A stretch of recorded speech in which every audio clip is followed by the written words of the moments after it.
Assalamualaikum, di video kali ini kelompok 5 mata kuliah Fikih Keluarga akan menjelaskan mengenai batal dan putusnya perkawinan. Stay tune! Assalamualaikum warahmatullahi wabarakatuh. Saya Ruli Afni. Di sini saya sebagai pemateri pertama yang akan menjelaskan mengenai pengertian perkawinan dan juga tentang batalnya perkawinan. Baiklah, langsung saja. Jadi, perkawinan adalah bergabungnya dua insan dengan segala kelebihan dan kekurangan masing-masing. Jadi di dalam pernikahan itu pula keduanya saling melengkapi kekurangan masing-masing. Jika suami memiliki karakter yang keras, maka istri berkarakter halus. Keras dibutuhkan untuk survive di luar seperti bekerja. Lembut juga dibutuhkan untuk mendidik anak-anak. Jadi inilah dua kekuatan yang bersatu sehingga dapat menyelesaikan permasalahan yang jika ditangani sendiri oleh laki-laki ataupun perempuan akan sangat sulit dan memberatkan. Jadi logikanya, jika sebelum menikah kita memiliki 10 masalah diselesaikan sendiri, maka ketika sudah menikah, permasalahan yang 10 itu akan dihadapi berdua. Jadi ada pembagian beban yang seimbang, tetapi tetap dalam satu bingkai tujuan yang satu. Kemudian batalnya perkawinan. Jadi fasah atau batalnya perkawinan bisa terjadi karena tidak terpenuhinya syarat-syarat ketika berlangsung akad nikah, atau karena hal-hal lain yang datang kemudian dan membatalkan kelangsungan perkawinan. Yang pertama, batalnya perkawinan karena syarat-syarat yang tidak terpenuhi ketika akad nikah. Kemudian yang kedua, ketika akad nikah ternyata diketahui bahwa istrinya adalah saudara kandung atau saudara sepersusuan pihak suami. Kemudian yang ketiga adalah suami istri masih kecil dan diadakan akad nikah selain ayah atau datuknya atau itulah. Kemudian yang keempat, batal karena hal-hal yang datang setelah akad. Yang kelima, bila salah seorang dari suami istri murtad.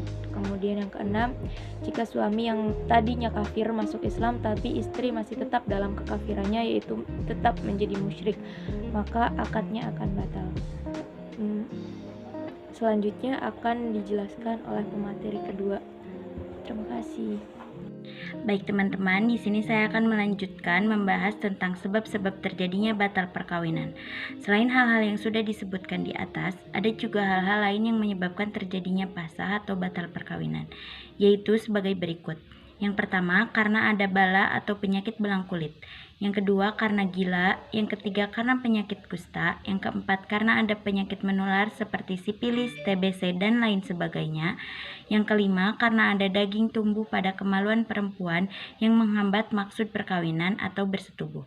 Yang terakhir yaitu karena anah atau zakar laki-laki impoten tidak hidup untuk jima. Selanjutnya yaitu pelaksanaan pasah atau perceraian. Apabila terdapat hal-hal atau kondisi penyebab pasah itu jelas dan dibenarkan syara, maka untuk menetapkan pasah tidak diperlukan putusan pengadilan. Misalnya, terbukti bahwa suami istri masih saudara kandung atau saudara sesusuan.